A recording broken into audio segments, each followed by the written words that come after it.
Bonsoir à tous. Bon, j'avais prévu de ne pas réactiver ma chaîne YouTube parce que ça a créé beaucoup de difficultés. Donc, je vais rester sur des images qui, moi, me parlent, des images que j'aime. Vous ne verrez pas mon visage parce que, voilà, faire le tour de la planète, te contacter à tort et à travers pour des sujets qui n'ont aucun rapport avec ce que j'ai envie, moi, de transmettre et de dire ça ne m'intéresse pas. Donc je reviens par l'intermédiaire de cette vidéo sur l'une de mes publications qui a fait couler pas mal d'encre et qui m'a valu pas mal de réponses en privé sur les dangers du soin, du reiki, du magnétisme, etc. Donc je vais aborder les choses d'une manière un petit peu plus générale. On est aujourd'hui dans une société où tout le monde se plaint qu'il n'y ait pas de cohésion, qu'il n'y ait pas de lien, qu'il n'y ait pas d'échange. Alors, je vais me baser dans un premier temps sur la méditation. Donc, on voit tous tout au long de la journée, à longueur de semaine, à longueur de mois, à longueur d'année, les bienfaits de la méditation dont je suis une adepte. Mais comme n'importe quel être humain, j'ai 42 ans, j'ai 2 filles, une de 9 ans, une de 12 ans, et je n'ai pas le temps de passer mes journées, ma vie assise sur un coussin à méditer en attendant que les anges, que les archanges, que le Père Noël viennent m'amener des réponses. La méditation est avant tout quelque chose que l'on doit utiliser quand on en a besoin, quand on a identifié une difficulté, une émotion qui nous submerge et qui va nous permettre de nous recentrer, de nous ancrer.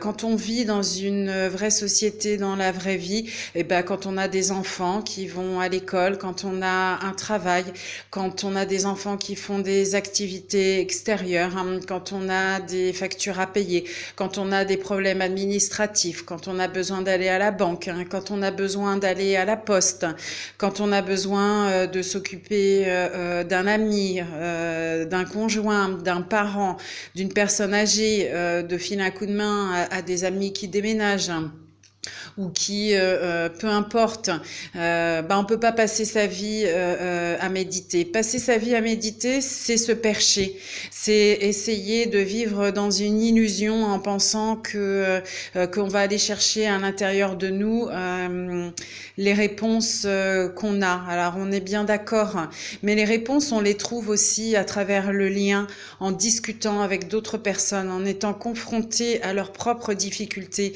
pas en étant tout le temps, j'ai envie de dire, alors il y a les gens qui sont 20 000 lieues sous les mers, et puis il y a les gens qui sont 20 000 lieues au-dessus des nuages. La vie, c'est la voie du milieu. Il y a un moment donné, en fin de journée, oui, je fais le bilan, je fais la synthèse, voilà, ça m'a bousculé, là, je suis pas à l'aise, c'est pas confortable, je me sens pas bien, je me sens triste, j'ai pas envie de rire, j'ai pas envie de sourire, j'ai pas envie de parler, et là, on va aller faire une pause qui va permettre de se recentrer et d'évacuer. C'est avant tout à ça que sert la méditation et pas aller se percher. Alors, je suis médium, je suis cartomancienne, j'ai une règle avec mes patients, je fais pas de la voyance entre guillemets, c'est-à-dire que par rapport, lorsqu'ils ont une question précise, je vais essayer d'aller voir les informations pour les accompagner si c'est cohérent ou pas. Maintenant les tirages de cartes qui vont vous dire lundi vous allez vivre ça, mardi vous allez vivre ça, dans un mois vous allez vivre ça, dans 6 mois vous allez vivre ça, c'est uniquement du conditionnement qui vont induire la personne en erreur. Parce que, alors je prends l'exemple le plus courant dans une question d'ordre sentimental, si vous avez un homme ou une femme dans le tirage de cartes, la personne, dès qu'elle va faire une rencontre, va sauter sur la première personne qui va se présenter, sans le moindre discernement, parce qu'elle se dit oui c'est lui, c'était dans les cartes.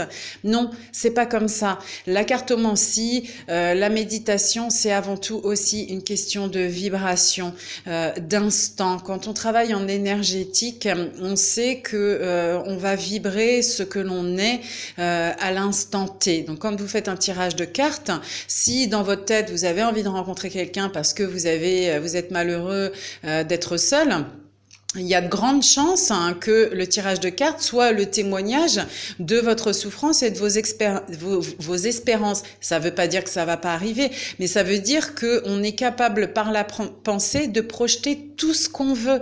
Donc il faut prendre tout ça avec de la mesure. On est dans une société qui passe son temps à chercher des béquilles. Il y a une différence entre avoir un support, une aide, et ne vivre qu'avec des béquilles.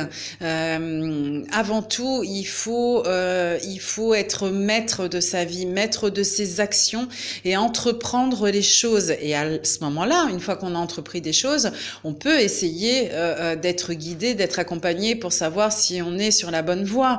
Mais voilà, tant que vous remettrez votre vie entre les mains de quelqu'un d'autre ou que vous passerez des heures en méditation, et encore j'insiste sur le fait que les personnes qui disent qu'il faut passer des heures en méditation, c'est qu'ils n'ont pas grand-chose à faire de leur vie. Ils sont complètement sortis de la réalité, du quotidien et de la vie. Quand on a une vie normale de citoyen, alors j'aime pas le mot, mais quand on a une vie normale, on peut pas passer sa vie. Voilà, c'est alors la relaxation, s'apaiser, prendre du temps pour soi, oui, mais il y a des tas de moyens de prendre soin de soi et prendre soin de soi, c'est aussi aller à la rencontre de l'autre, pouvoir échanger, pouvoir partager, pouvoir effectivement dire bah voilà, moi j'ai été voir un cartomancien, j'ai été voir un praticien en Reiki,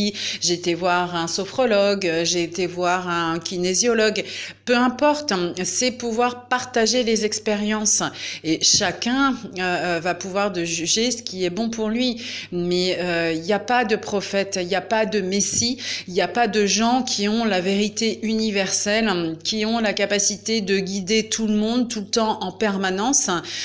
S'il y avait des magiciens, alors j'emploie souvent cette image qui est un petit peu crue, mais parce que je l'ai vécu, tous les grands mages, tous les grands magnétiseurs, les grands chamans et tous les gens qui font de la magie, je voudrais juste que vous retourniez dans un hôpital d'enfants malades. Alors j'ai vécu à Paris, l'hôpital Necker, etc.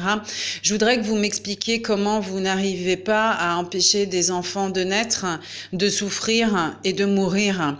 Comment vous n'arrivez pas à soigner des tas de maladies, comment vous n'arrivez pas à éliminer la famine dans le monde, comment vous n'arrivez pas à éliminer la pauvreté.